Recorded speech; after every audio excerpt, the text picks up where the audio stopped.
He refound his form again latterly in Dubai, where he chased home a useful sort over this trip in February, but he's off a fairly chunky absence here. He's been gelded in the meantime, but stable of Saib bin Saror been in really good form of late. 4 wins from their last 6 runners. And then coming along the side of the far side of the paddock now, the Rothsey stand, we've got Arch Moon, who was back at a mile last time after trying this trip at Haydock Park the time before. Yeah, he did. He's got to bounce back from a disappointing effort, but he's run well at this course before and won here. He was actually chased home Morisco, horse number 3 here at in a race at last year's Western meeting. I would give him pass marks for his last run at Thirst, where he was coming back off a 2-month break, and he was trapped very wide there in a race where it proved difficult to make up ground from the rear. So while he does need to bounce back, I think a return actually to 1.25 miles, certainly on his pedigree and run style, should suit him, and I think he'll be sharper for that run too. Making the way out then of the paddock and heading to post for the Class 2 feature race here this afternoon, over 1.25 miles.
Spirit Dancers 5-2, Dubai Icon 100-30, Glasses up 9-2, 8-1 Arch Moon, First Impression 9s, 14s Morisco, Dark Loch Nagar 16s, 22-1 Just Hiss.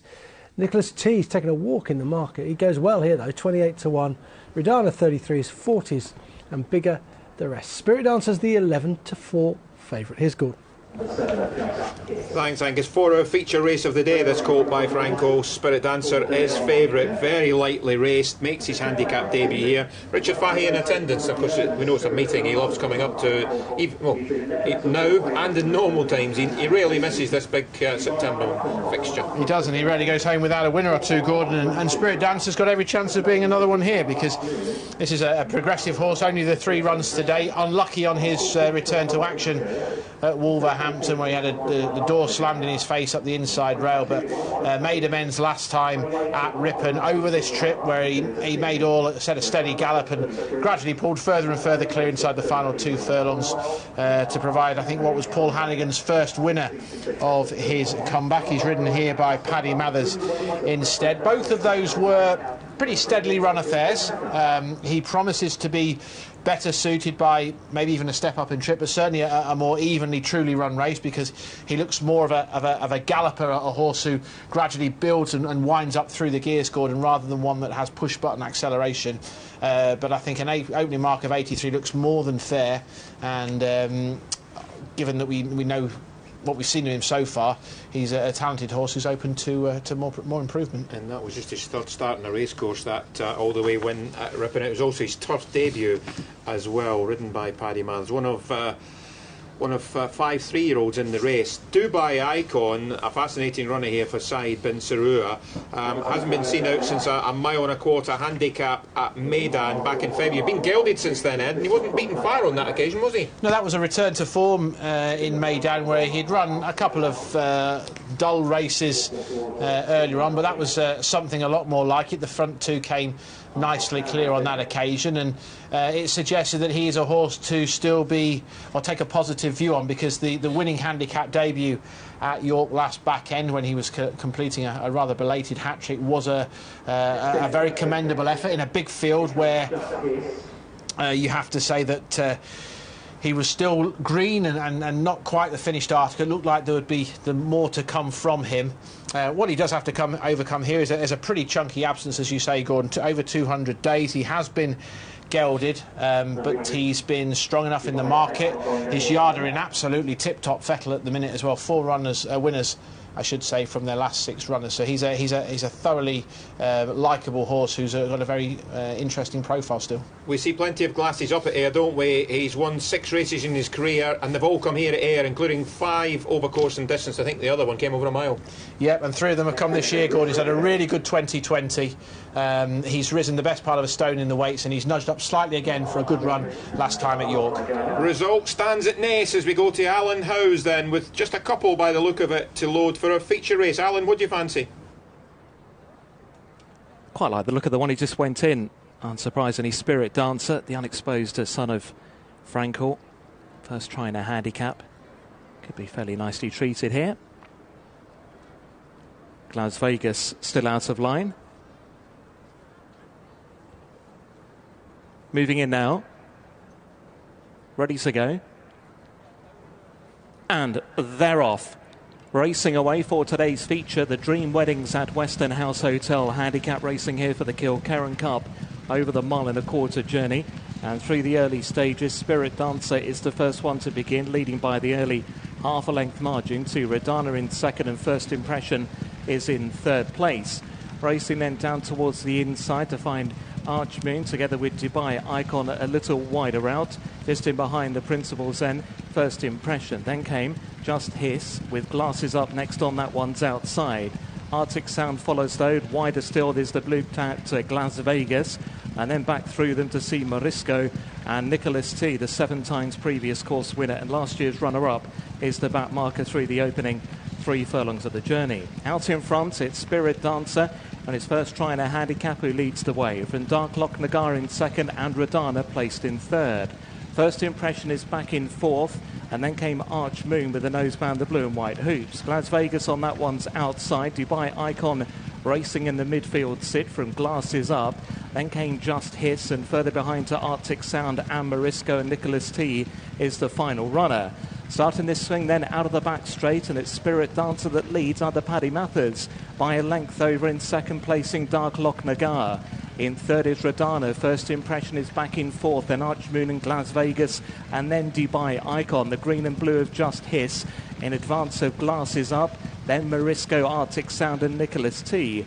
Top of the home straight, then Spirit Dancer leads the way from Dark Loch Nagar, and then came Radana and First Impression. Those are the leading 4. Behind those are Archmoon and Just Hiss right over there towards the inside running rail. Las Vegas now ridden for more. Dubai Icon trying to stay on, then Glasses Up, trying to get moving. Morisco, Nicholas T still one of the last, and Arctic Sound also some way back. They head inside the final furlong and a half though. And out in front now, First Impression joins issue with Spirit Dancer. He's battling on. Radana over towards the far side. Arctic Sound is trying to come there, and then came Dubai Icon. They go inside the final half, and just about with the lead. First Impression battling Spirit Dancer all the way to the line, then Arctic Sound, but it's going to be First Impression to win the Kilkerran Cup.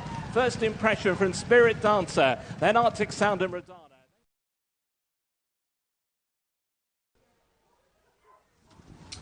Our feature race then goes to the John Quinn trained 3-year-old. First Impression, ridden by Ben Curtis.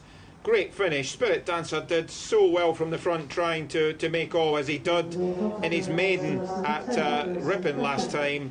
I think it's Arctic Sound that's come from out the back to finish in third place. So the same colours successful here in Aired. 2 races running. George Ridsdale carries the colours of these same owners. Yes, he does, and it was a good effort. It was. You have to say that Spirit Dancer had a fairly easy time of things out in front. Paddy Mathers able to set what fractions he wanted, and you could see what the tactics were. It was sort of stack them up and then try to pinch it off the front. But First Impression, who was a soft ground winner here last October on his final start at 2, and had been out of form in his last couple of races, has really bounced back to form here. It was a better effort last time at Ripon. And he's improved on that again. You can see that he was always up in the van. Horses like Glasses Up, like Dubai Icon, have probably found themselves too far back in the way that the race has panned out. So you'd have to say it was a pretty good effort by Arctic Sound. It was a really big price here. He's bounced back to something approaching his best. He's had a recent gelding operation. It seems his last one was in a Group 3 race. Yeah, it was. Yeah, absolutely. So 2 years ago. He's fallen a long way since, but certainly he seems revitalised just on the back of this run. First Impression then beats in the end Spirit Dancer, and fanning out again until they meet the cutaway, again shunning that far rail on the round course. Yeah, they have. Yeah, I mean, it's a fair old cutaway, isn't it? It does angling them out into the centre of the course.